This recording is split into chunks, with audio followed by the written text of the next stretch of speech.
Aujourd'hui, jeu collector. Jeu collector.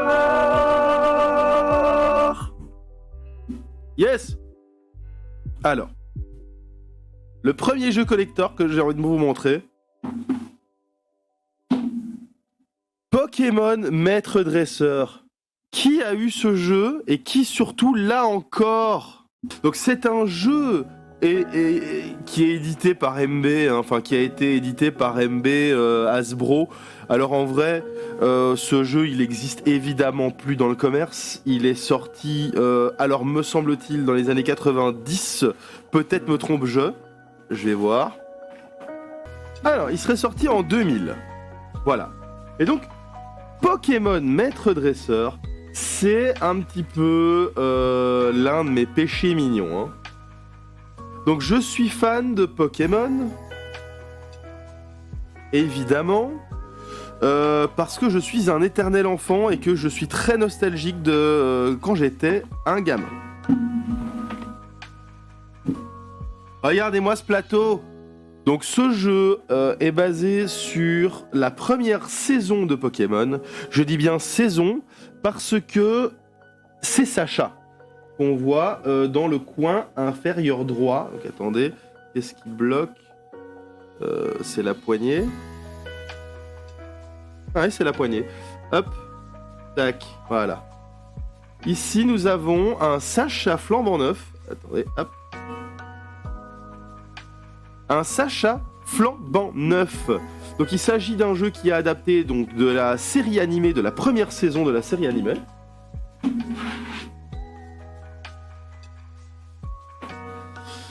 Et dont l'objectif était de vaincre la Ligue Pokémon comme dans le jeu vidéo.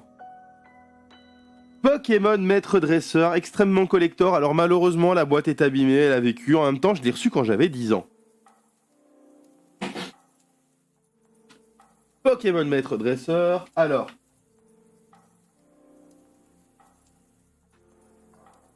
Les petits personnages, c'est tous des Sacha. Pas magnifique ça? On a tous des Sacha en swap color qu'on va pouvoir jouer hein, sur le plateau. Le jeu est assez simple, hein, c'est pour ça que c'est pas non plus un jeu qui est ludiquement intéressant, mais bon, c'est toujours fun de le ressortir. Parce que, de base, nous avons un starter. Tous les Pokémon se présentent sous la forme de flippos comme ceux-ci, hein, flippo, pog, vous l'appelez comme vous voulez. Des petits tokens en carton avec une attaque, une défense et évidemment le nom et l'illustration. Dans les starters, nous avions Salamèche, Mélofée, Miaous, Pikachu,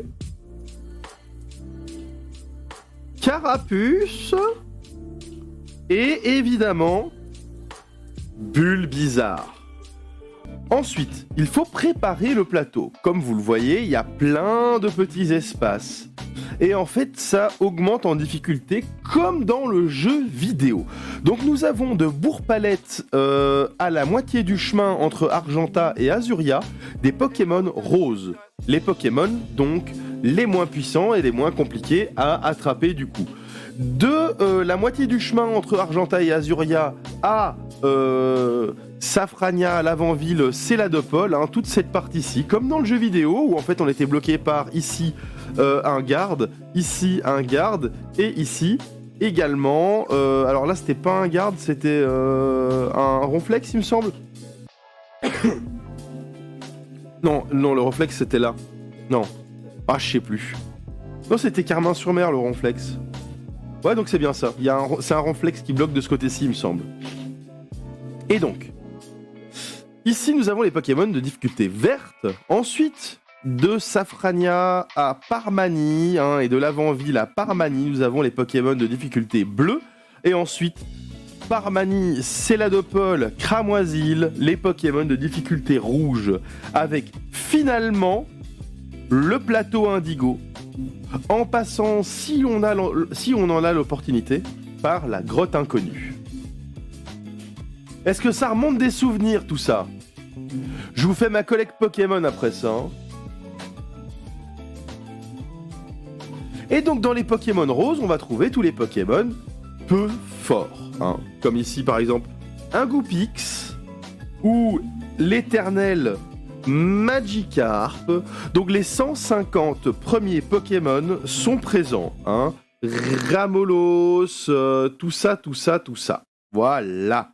Et donc ici, je vais tranquillement mélanger les jetons et les positionner sur le plateau. Voilà, tout simplement. Tac.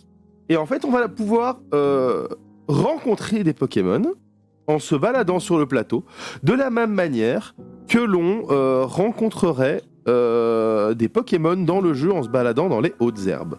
Je dois avouer que pour ce jeu, j'ai des plans parce que j'ai vu sur Board Game Geek, le forum, quelqu'un qui avait fait des règles pour en faire un vrai jeu.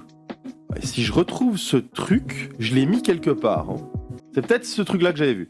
C'est une vidéo avec un type qui explique un petit peu comment améliorer le jeu Pokémon. Alors, ici, voilà, Master Trainer, hein, c'est le jeu que j'ai. Voilà. Ah, on peut le regarder, c'est 3 minutes. On peut le regarder. Hein. Franchement, s'il y a moyen d'en faire un jeu bien, c'est cool. Donc, je vais d'abord installer le jeu, évidemment. Donc, pack. Regardez, mais comme il est beau, je sais même pas comment j'ai fait pour garder dans un état pareil un jeu aussi ancien. Et alors, évidemment, un grotte inconnu, nous avons les 4 légendaires. Elector, Articodin, Mewtwo, le Pokémon le plus puissant du jeu, et Sulfura. On mélange, et ça part ici, paf, paf, paf, paf. Ce qu'il y a également dans ce jeu. Des cartes événements, avec des cartes chance, des cartes attaque, donc c'est quand on va affronter un autre joueur, des cartes échange de Pokémon, tirer des cartes objets, etc. Ce sont donc les cartes événements. Alors, quand je disais dans mon live sur la direction artistique d'un jeu de société que mon jeu n'en avait pas, c'est plus ou moins la même DA que celui-ci, hein. Il n'y a pas vraiment de direction artistique incroyable. Mais bon, on peut pas leur en vouloir, c'est tout vieux comme jeu. Et ici, on a le conseil des 4 avec Olga et son Loclas, Peter et son Dracolos flambant neuf, évidemment Agatha toute stylée là avec son Ectoplasma, Régis avec son Arcanin et Aldo et son Macogneur. Old School, donc ça c'est les 4 plus le maître actuel, le conseil des 4 étant constitué de Aldo, Olga, Agatha et Peter, et le maître étant actuellement ce bon vieux Régis. Et dans le jeu, nous avions également des cartes objets avec Master Ball, bonus attaque, potion magique, Poké Poupée, transfert, et en veux-tu, en voilà. Les cartes objets, on les mélange, on les met à côté du plateau. Voilà pour la mise en place, ça va pas plus loin. Alors, les règles. Paf. Plus. Ah. Oui, c'est là. Sur un Google Drive, mais oui, bien sûr, voilà, on le télécharge, voilà. Pas besoin de la vidéo, je vais pouvoir regarder ça à mon aise. Alors, Pokémon Master Trainer Homebrew Rules. Donc, on ne peut évidemment n'avoir que 6 Pokémon dans son équipe. Voilà, ça déjà, ça paraît logique, hein.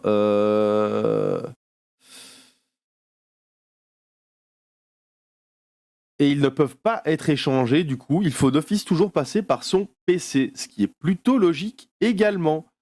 Alors, il y a des types qui interagissent entre eux, donc pour l'efficacité par exemple, l'eau sera efficace contre le feu, et l'inverse n'est pas vrai du tout. Ça, c'est des choses qu'on rajoute. Alors, attraper un Pokémon. À la place de rouler un dé, joueur peut choisir de matcher le pouvoir d'un Pokémon sauvage avec un de ses Pokémon.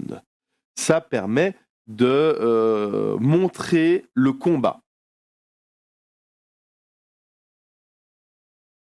Voilà, et on attaque automatiquement un Pokémon qui a une forme évoluée de son Pokémon. Bon, l'avantage en fait de ça, c'est que on va pas pouvoir rusher le jeu. Si on veut des Pokémon forts, il va falloir augmenter petit à petit avec ses propres Pokémon. Voilà, ici par exemple, pour attraper ce Psychoquack, le joueur va devoir choisir un de ces 3 Pokémon. Donc nous avons Abra qui fait une attaque de 2, ce qui n'est pas assez pour affaiblir le Psychoquack qui a 3 de vie.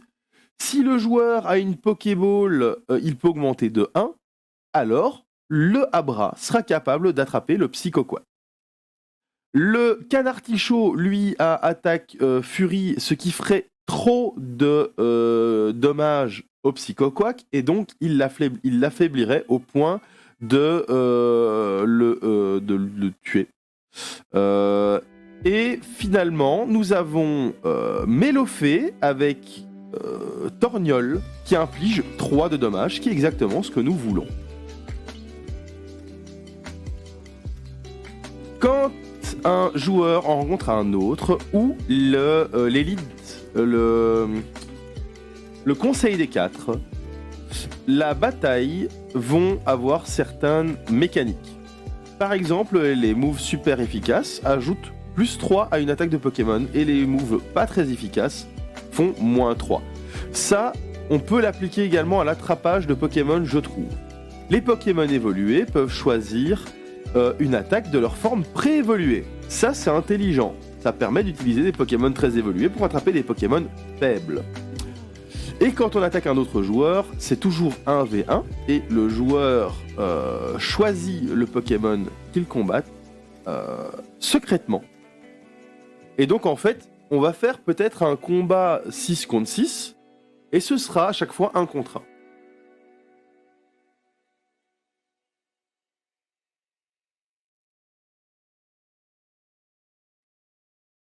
Alors, what else? Le plateau Indigo.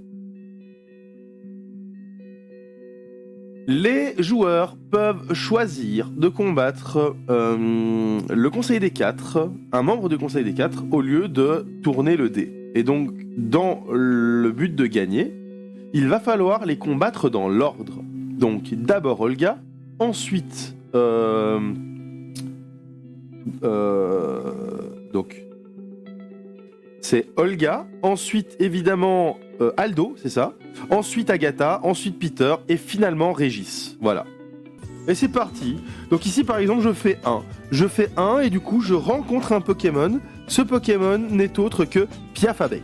Piafabec a 2 points de vie. Moi avec mon pistolet à eau je fais 4 de dégâts. Malheureusement, l'eau face au vol est complètement normale, donc je fais 4 de dégâts à ce moment-là. Donc j'ai vaincu le Piafabec. Moi j'ai décidé, dans l'adaptation de règles, de virer le Pokémon vaincu, comme si on était dans le jeu. Et à ce moment-là, en fait, on doit tirer un nouveau Pokémon et le remplacer. Voilà. Je refais 1, je tire une carte événement. Ah, tire 3 cartes objets, donc ça c'est plutôt balèze. Surtout que mon objectif va être de trouver des Pokéballs pour pouvoir affaiblir l'attaque de mon Carapuce et attraper les Pokémon que je rencontre. 5, 1, 2, 3, 4, 5, je vais retourner en arrière, parce que je vais attraper ce Voltorb du coup. Centre Pokémon, réanime l'un de tes Pokémon KO. Voilà, je réanime Chenipan. Hop. 1. Tire 2 cartes objets, je commence à être masse carte objet moi. Alors, une hyperbole et un transfert. Le transfert me permet d'être transféré vers une autre ville sans être obligé de lancer un dé. 2. Alors, je suis tombé sur le Voltorb, c'est une chance. Alors, juste expliquer les règles de base du jeu. En fait, dans les règles de base du jeu, on voit que sur le jeton de Voltorb, en dessous il y a des dés. 3, 4 et 5. En fait, il aurait fallu que je jette un dé. Si je fais 3, 4 ou 5, je l'attrape. C'est comme ça que ça fonctionne. Donc là, je vais attaquer avec Carapuce. Donc 5, 4. Donc je fais 4 de dégâts. Lui a 3 points de vie. Je vais abaisser mon attaque de 1 avec une Super Ball. Et donc attraper ce Voltorb. J'ai donc mon électrode qui est issu d'un Voltorb. Hein, et donc ça lui permet d'avoir beaucoup plus de puissance. Il prend donc plus 3. Bon, 6. 1, 2, 3, 4, 5, 6. Un Pokémon vert. Un magnifique Kadabra. Kadabra, je vais le combattre avec Carapuce. Et donc, je vais utiliser une Super Ball et ça me permet de l'attraper. Mon Carapuce a 4, Kadabra a 5 points de vie.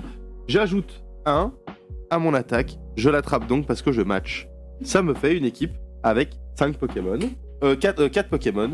Carapuce, Chenipan, Kadabra et Electrode. Je vais continuer à avancer. 3, 2, 3. Hop. Un Parasect. Alors, je vais attraper Parasect. Ça peut être intéressant en fait, hein, parce que les insectes sont puissants contre les plantes, le sol et les autres insectes. Donc, pour combattre... Attends, le sol et autres insectes... Oh, c'est pas du tout utile pour la ligue. Bon, c'est pas grave, je vais quand même l'attraper. Il a 5 points de vie, mon électrode fait 5 de dégâts. Voilà, je prends le Parasect. C'est réglatos. Vous avez compris le jeu, hein. Je vais pas le faire comme ça pendant des heures. Moi, je trouve que c'est super chouette. En fait, ce que je trouve chouette, c'est vraiment la découverte quand on retourne les jetons, de voir quel Pokémon. Ici, par exemple, si je tombe là, c'est quoi ? Oh, un Nidoking, la classe. Donc si moi j'avais traîné un petit peu dans les zones roses pour attraper un Nidoran mâle, et ensuite dans les zones vertes pour attraper un Nidorino, j'aurais un Nidoking avec 6 de points de force avec Mania, plus 5 si j'ai toute sa alignée. Ça fait un Pokémon super puissant. Ici, il y a quoi ? Un Grolem, oh là là, pareil avec Gracaillou et Gravalanche du coup. Dans les rouges, là, on a quoi ? Oh là là, Galopa. Donc Galopa à 7, si j'avais eu Ponyta, je crois qu'il est chez les verts, ça aurait fait une force de frappe de 10. Tauros. Oh là là là là. Donc je trouve ce jeu est collector. Ce jeu est collector, il est ancien, il a aujourd'hui... le mien, il a 21 ans. Ce qui est plutôt incroyable, hein, quand on regarde son état. Parce que j'ai pas beaucoup de jeux qui ont à ce point résisté, hein. Avec évidemment la boîte avec tous les inserts, comme à l'époque, hein, vraiment les inserts à la Monopoly. Moi, ça me fait beaucoup rire d'encore avoir ce jeu, je trouve ça super chouette. Qui a eu ce jeu ? Moi, en tout cas, il me rappelle tellement de souvenirs. L'objectif était évidemment de collectionner tous les Pokémon, donc on s'en foutait des règles. On pouvait passer des heures et des heures à juste chercher les Pokémon qu'on voulait, et ensuite à se faire des échanges et tout, quoi. Moi, j'y jouais avec ma sœur, avec mes cousins, c'était trop cool. J'ai que de bons souvenirs autour de ce jeu, même si aujourd'hui, clairement, ludiquement, il n'a pas d'intérêt. Alors. Et alors, pour le rangement, bah, évidemment, on a tous ces petits flippos et on a les espaces de rangement dans la boîte. Donc, alors, les Pokémon les plus puissants, selon le jeu, sont donc... Dracofeu, évidemment, la classe. Macogneur. Et évidemment, Galopa. Onix, étonnamment, par contre, là, Onix dans les plus forts, c'est bof.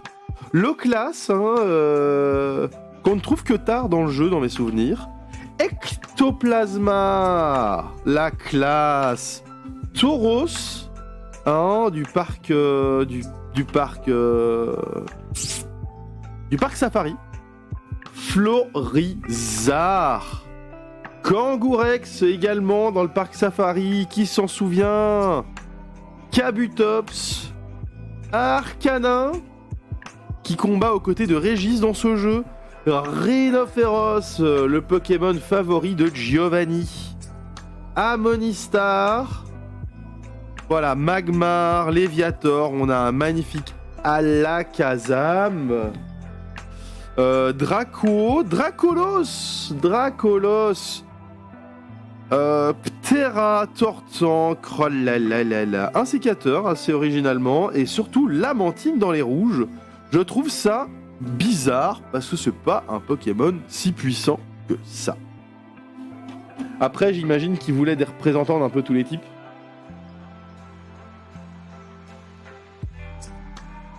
Donc dans les verts, évidemment, on a la plupart des sous-évolutions hein, avec des Kadabra. Par contre, on a comme Electrode, Porygon, Parasect, Poisson-Roi dans les full évolutions. Hippocéan, que j'aurais quand même mis un peu plus fort que ça. Alors les roses, c'est la base, hein, c'est toutes les sous-évolutions avec Topiqueur, Ratata, Paras, Ramolos, Nidoran Mâle, Magikarp, Chétiflore, Tentacool, Nosferapti, Mimitos. À l'ancienne. Alors pour le principe, je vais montrer l'autre jeu collector que j'ai été prendre en bas. Celui-là aussi, hein, c'est un vieux jeu.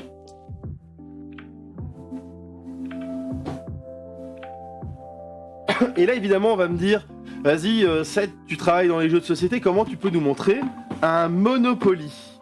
Bah parce qu'à l'époque, c'était cool. C'est juste qu'entre temps, il y a plein de mécaniques qui sont créées dans le milieu du jeu de société, etc. Le Monopoly est devenu un petit peu has-been. Mais à l'époque, on va pas se mentir, tout le monde a passé de très bonnes soirées à jouer à Monopoly. Voilà, moi je ne crache pas sur le Monopoly qui m'a ouvert au plaisir ludique. La boîte est très abîmée évidemment, hein. Je l'ai reçue encore avant ce jeu Pokémon que vous venez de voir. Donc c'est vraiment un jeu qui a plus de 20 ans. Avec la boîte brillante là, c'est pas beau ça.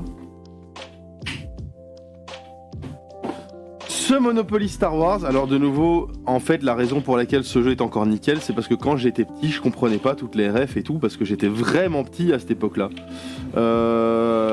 Après, j'ai appris à aimer Star Wars quand la prélogie est apparue et donc que j'ai maté à mon aise la trilogie originelle. Et donc voilà, un Monopoly, tout ce qu'il y a de plus normal, c'est un Monopoly sur la première trilogie. Avec évidemment comme ville, bah, on a Dagobah, on a la planète Hoth avec les plaines gelées, la base Echo. On a Tatooine, hein, avec Mos Eisley ou alors l'antre de Jabba le Hutt, Yavin 4, Bespin, la cité des nuages, l'étoile noire, avec voilà, différentes... donc la baie de lancement, le générateur, etc. Et on a Endor comme planète et Coruscant. Voilà. Donc, le Monopoly, super collector de l'époque. Les règles étaient imprimées sur des vieux papiers A4 en noir et blanc à l'époque. Voilà, c'était une autre époque. Hein. Quand on regarde les éditions d'aujourd'hui, on en est loin. Avec, alors, tenez-vous bien, donc tous les billets qui sont en monnaie Star Warsienne, hein, classique. Je vais pas vous expliquer les règles de Monopoly quand même, je vais pas vous faire cet affront. Hop. Voilà. Avec les personnages, à l'époque, tous les pions de Monopoly étaient en plomb. Donc ici, on a des personnages en plomb. Nous avons C3PO en plomb. Faudrait que je les nettoie, un de ces quatre. C3PO en plomb. Nous avons Han Solo en plomb. Le bon vieux Boba Fett. Oh là là, la classe, Boba Fett. Évidemment, l'empereur Palpatine. Nul autre que Dark Vador. Autant vous dire que tout le monde se battait pour avoir Dark Vador à l'époque. Alors, un classico Stormtrooper.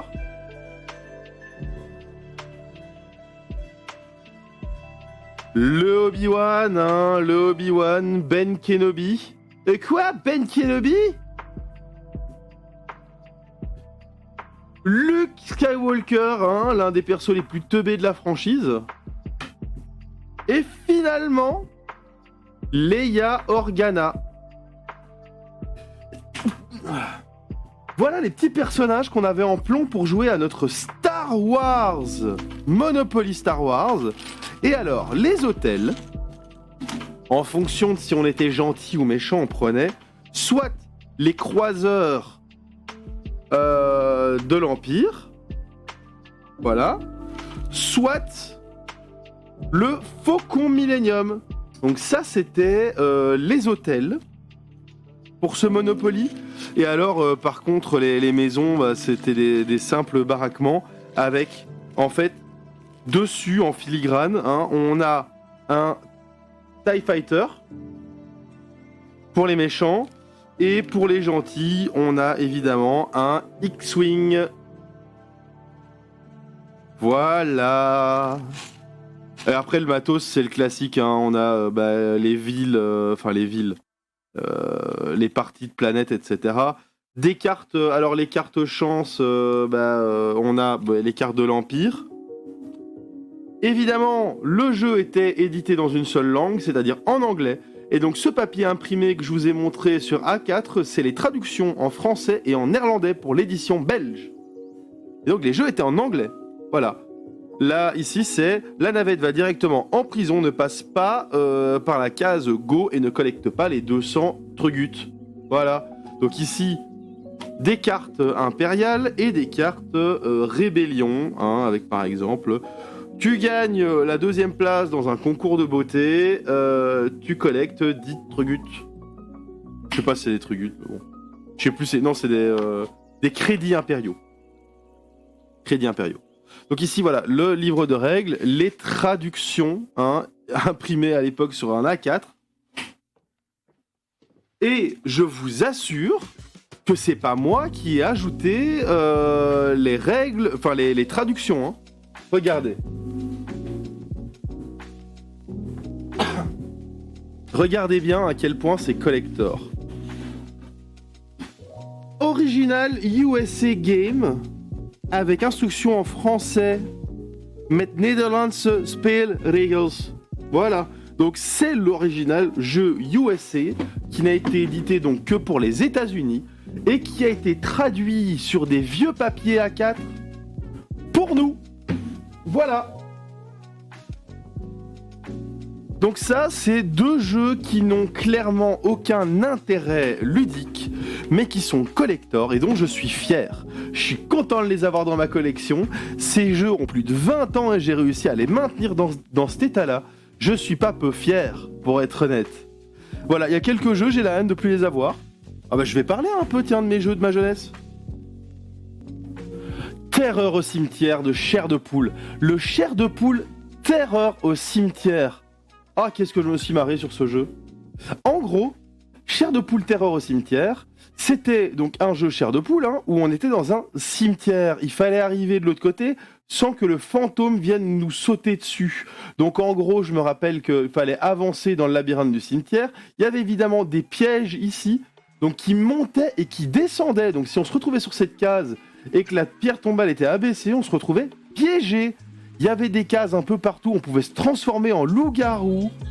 Il y avait des mains de squelettes qui pouvaient nous attraper et tout, c'était trop cool. Et au bout, donc ici, en fait, c'était une espèce de petite piste 2D où on pouvait prendre le risque de jeter le dé. Le dé, après, il avait une chance sur 2 de passer à gauche ou à droite.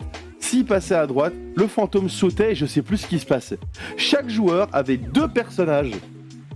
Un homme et une femme. C'est trop cool! C'est trop cool. Et donc là, on voit le joueur devant, il a ses 2 persos bleus, on a 2 persos rouges ici, 2 persos verts, et là 2 persos jaunes qui sont au tout début. Et donc on devait vraiment jouer en fonction de ce qui sortait sur les dés et tout, on avait plus ou moins de chance. Ce jeu était trop bien. Si je peux en récupérer un là, oh là là, il est combien là chez Rakuten? 70 balles, 70 €. Ah, ils ont pété un câble, hein. C'est dommage, c'est dommage. Alors qu'est-ce que j'avais d'autre? J'avais un jeu Jurassic Park, mais alors, est-ce que je vais le retrouver? C'est celui-là que j'avais. Il était énorme. C'était une boîte énorme. Cette boîte était plus grande que mon jeu Pokémon là. C'est pas celui-là. C'est pas celui-là. C'est celui-là. Mais pourquoi il le montre pas? Pourquoi il le montre pas? Alors évidemment oui pour les jeux de dinosaures, Jurassic Snack, hein, ce genre de choses, Dinogenics et tout. Bien mieux que prendre un jeu Jurassic Park. Hein. Mais c'était celui-là, c'était The Lost World, jeu de société, The Lost World. Si je mets le monde perdu... Ah voilà, il est là! Oh là là, mais c'était incroyable! Mais regardez ça, j'avais oublié! En fait, il fallait mettre les baraquements physiques. Il faut que je le récupère. Il faut que je récupère ce jeu, il était trop cool! Parce qu'en gros, tu avais tes baraquements physiques, tu avais les joueurs qui commençaient ici, et en fait, l'objectif, les joueurs, ils se baladaient sur les petits ronds. Leur but était d'arriver à l'héliport. En fait, quand ils allaient sur les petits losanges, ils pouvaient rentrer dans les bâtiments. Donc on soulevait le bâtiment, on mettait le joueur dedans, paf, et il était caché, les dinosaures ne pouvaient pas l'attraper. De l'autre côté, par contre, l'autre joueur commençait ici avec ses dinosaures et passait de zone rouge en zone rouge. Et son but était de bouffer les humains. C'était trop bien. Et à la fin, en fait, les humains qui arrivaient sur l'héliport partaient en hélicoptère. Et les dinosaures étaient comme ceci, en petites figurines de résine. Les joueurs étaient comme ceci, sur des petits stands en carton. Oh là là. Je veux le récupérer, ce jeu. Il était trop cool. Y a pas quelqu'un qui le vend, là, bon filon ludique? Non. Ça, je suis curieux, quoi. S'il y a moyen de récupérer ce jeu, ils le vendent chez Trick Track. Il y a peut-être un mec qui le vend. Bon, évidemment, c'était pas des bons jeux, hein, de nouveau. Je vais pas... Voilà, The Lost World, finesse. C'était Jurassic Park 2, en fait. Hein. Mais, god damn. Regardez-moi ce jeu. Bon, bah voilà. Ça, il y avait Jurassic Park. Il y avait Chair de Poule. J'avais quoi d'autre comme jeu que je kiffais quand j'étais petit? Ou une cassette vidéo. Atmosphere, c'était ça! Oh my god! C'était Atmosphere, mais donc en gros, c'était une VHS. Parce que j'étais beaucoup plus petit que ça. Image. Oh, c'était ça!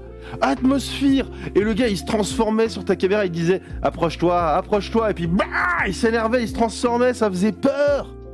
C'était ça, et donc t'avais ta VHS que tu mettais dans ton lecteur cassette, et oh là là, c'est dingue!